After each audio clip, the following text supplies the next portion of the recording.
We started the company a couple years ago. Our founder is Dr. Jack McCallum, and Jack was a neurosurgeon for 30 years and then began founding healthcare technology companies. IntegerHealth is actually his fifth one. The one right before us, you may have heard of it, was a company called SenseiHealth. It's since changed its name to Signify Health, and it ended up selling itself to CVS last year for $8 billion. So Jack has had a lot of success in healthcare and healthcare technology.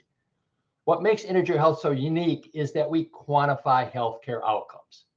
And we've got 4 patents and counting on these unique methods. It's like no one else does this. And we quantify healthcare outcomes for health plans, wellness programs, and workers' compensation programs. And we do so across the healthcare spectrum. We work with health insurance companies, workers' comp insurance companies, including ASOs and TPAs, health systems, and self-insured employers. So what do I mean by quantifying a healthcare outcome? Well, you can think of healthcare as an equation. You have your inputs, and then you get your output. The input into that healthcare equation are the dollars that you pay to doctors and hospitals. Then you have to measure your output. And the traditional way of measuring that output in healthcare is through quality metrics, which are, of course, qualitative, not quantitative like the dollars that you put in. So you can't compare one against the other. And these quality metrics focus on the process, what a doctor did or did not do. Did the doctor follow clinically based guidelines or evidence-based medicine? Did the hospital get good HEDIS scores? Or did the patient like their doctor, their healthcare experience measured by Press Ganey and CAPS? And that's going to have as much to do with how long they sit in the waiting room than anything else. And at best, these quality metrics are just proxies for what really matters anyway. And that's the patient's outcome. Did the patient get better? And if they did, how much did it cost? And how long did it take? And that's what we do at IntegerHealth. We combine cost and quality into a single dollar value that you can now compare back against the dollars you paid to get that outcome and calculate your return and your ROI. And you can evaluate and rank things at the diagnosis level based upon the outcomes they achieved. Who's the best primary care physician or PCP in your network for treating diabetes? Who's the best surgeon for knees? Which hospital is best? Diagnosis by diagnosis. On treatment patterns, are you getting better results sending your back patients to chiropractors or physical therapists? That's what we do at IntegerHealth. We quantify healthcare outcomes, and that's something that no one else does. So how do we go about quantifying a healthcare outcome, combining cost and quality into a single dollar value? Well, we have 2 methods. One is called claims plus absence costs. The other is called claims per healthy day. Which one we use depends upon who we are working with and what data they can send us.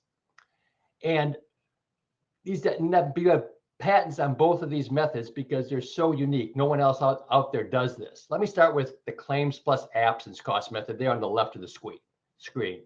In claims plus absence costs, we define a good outcome as the employee being at work. And we use this method when we're working with a self-insured employer, looking at either their health plan or their workers' compensation program. And we also use this method when we're working with workers' compensation insurance companies and TPAs. So what we do is after defining a good outcome being the employee at work, we accumulate all the costs to get and keep the employee at work, all the medical and pharmacy claims, and all the absence costs related to those claims. So in claims plus absence costs, the claims are the cost component, and the absence costs, they straddle both cost and quality.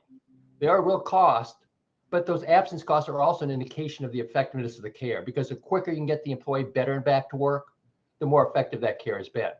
So how do we get the absence costs? Well, we juxtapose the claims dates against the employer's HR attendance records and payroll records. So if we see that the employee had a medical claim for a hospital stay on Tuesday, well, we assume that the PTO day that they took on Tuesday is related to that claim. And then we value that day off using the employer's payroll records. Now, when we're working with a workers' comp insurance company or TPA, we're not going to have the employer's HR records. So instead of using the absence costs from the HR records, we substitute the lost wage indemnity payments paid to the injured employee. Now, when we're working with a health insurance company or a health system looking at their operations or a commercial plan they may sponsor, or even the dependents under an employer's health plan, we're not going to have any absence costs to match up against those claims. So we have to flip the question. And instead of asking how much it costs and how long it took to get an employee better and back to work, we ask how much does it cost in claims per day to keep someone healthy? That's claims per healthy day. And in claims per healthy day is a fraction. The numerator are the claims over the course of the year for whatever diagnosis we're looking at for the patient, say diabetes, and the denominator are their number of healthy days.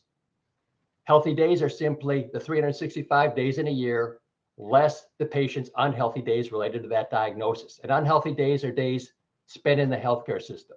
You're in the hospital, you're visiting the doctor, or you're at home, but you're not able to function normally, all of which our algorithms can derive from the claims. So in claims per healthy day, the claims, the numerator, that's the cost component, and the healthy days, the denominator, that's the quality component.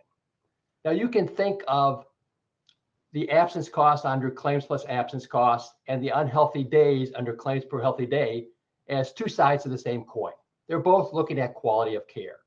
In claims plus absence cost, what we do is we take those days away from work, monetize them using the HR payroll records, and add them to the claims.